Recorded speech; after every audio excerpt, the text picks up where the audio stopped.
Welcome everyone, my name is AfroHun, your local historian and cultural deep diver. Today, we will be doing our first in-depth video essay of one of Africa's most precious gems, the city of Cape Town. Our channel focuses on the beauty of Africa and celebrating the beauty of our blackness and Africanism. The goal is to simply bring Africa to the world and show you more of Africa than what you typically see on big screens. This is a new format for our videos, so please be sure to let us know what you think of the video in the comment section. Anyway, without wasting any more time, cue the intro. Rhythm for the world. Flags are now unfurled.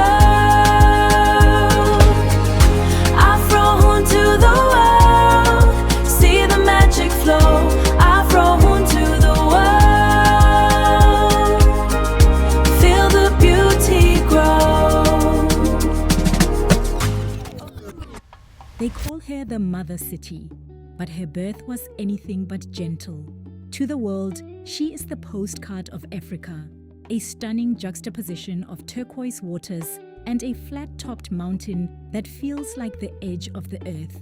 But look closer at the cobblestones of Green Market Square or the colorful facades of the Bo-Kaap, and you'll find a city built on the intersections of global empires, the labor of the enslaved, and the resilience of a people who refused to be erased.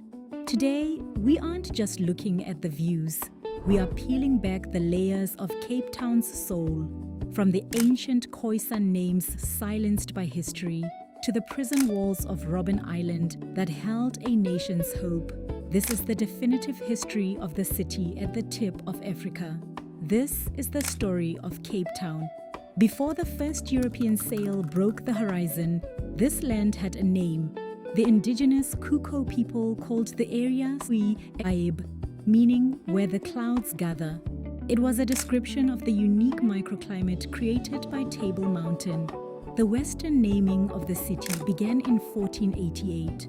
Portuguese explorer Bartolomeu Dias dubbed it Cabo das Tormentas, the Cape of Storms.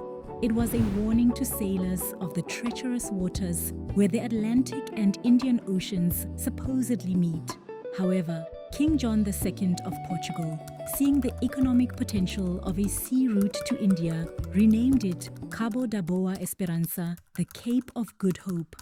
By 1652, the Dutch East India Company arrived, led by Jan van Riebeeck. They didn't intend to build a city.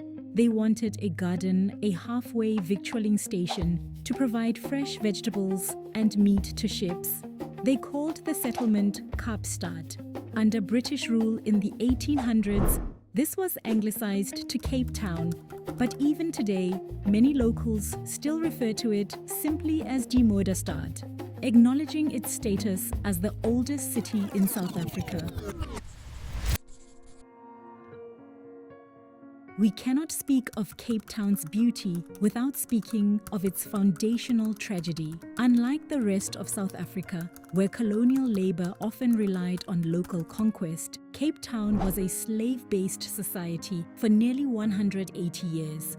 Because the Dutch were reluctant to enslave the local Kuko, fearing they would lose their source of livestock, they imported labor from Madagascar, Mozambique, India, and the Indonesian archipelago. This created a unique demographic melting pot. Walk through the Bo-Kaap today.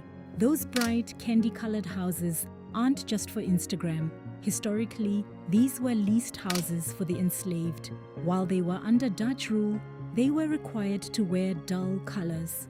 When slavery was finally abolished in 1834, the residents painted their homes in vibrant hues as a visual scream of freedom and individuality.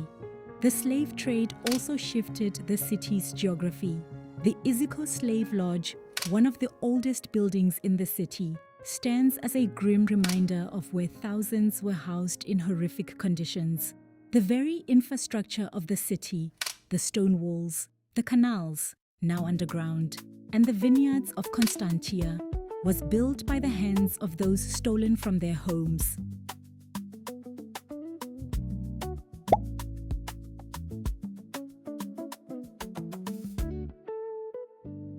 How does a city speak? In Cape Town, the language is a masterpiece of survival. Many assume Afrikaans was a language brought from Europe. In reality, it was born in the kitchens and the docks of Cape Town. It was a Creole language, a simplified Dutch used by enslaved people and the Khoisan to communicate with their masters and each other. In fact, the very first written Afrikaans wasn't in the Roman alphabet. It was written in Arabic script by Muslim scholars in the Bokap. This Arabic Afrikaans was used to teach religious texts in the mid-19th century. Today, you'll hear Kaaps or Cape Afrikaans. It's a rhythmic, soulful dialect that blends Dutch, English, Portuguese, and Malay influences. Ek al die drank en eetgoed uitgesit. Dit gaan daar nie juist plek daarvoor wees. Just 6.9 kilometers off the coast lies a small, flat outcrop of rock that has served as the city's shadow for 400 years, Robben Island. Long before Nelson Mandela set foot there, the island was a place of exclusion. It was a leper colony, a mental asylum, and a prison for political rebels. The Dutch used it to exile leaders from the East Indies who resisted colonial rule. Men like Sheikh Yusuf, who would go on to establish Islam in the Cape. During the apartheid era, it became the global symbol of the struggle for human rights. It was here, in a tiny cell in Section B, that Dr. Nelson Mandela, Walter Sisulu, and Robert Sobukwe turned a university of pain into a university of revolution. The lime quarry on the island is a sacred site. The glare of the sun on the white stone permanently damaged the eyesight of the prisoners, but it was there, while breaking rocks, that they debated the future of a democratic South Africa. The island serves as a mirror to the city, a place of isolation that eventually gave birth to reconciliation. Cape Town is a city of duality. It is the wind-swept tip of a continent, a site of immense trauma, and a beacon of cultural innovation.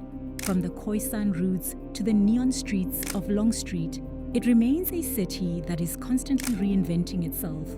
History isn't just in the books, it's in the accent of the fishmonger at Kalk Bay and the shadow cast by the mountain at sunset. So, did you guys enjoy the video? And what was your favorite historic detail about Cape Town? Let us know in the comments below. And don't forget to like this video. My name is AfroHun, and see you in the next one. Peace out. AfroHun to the world.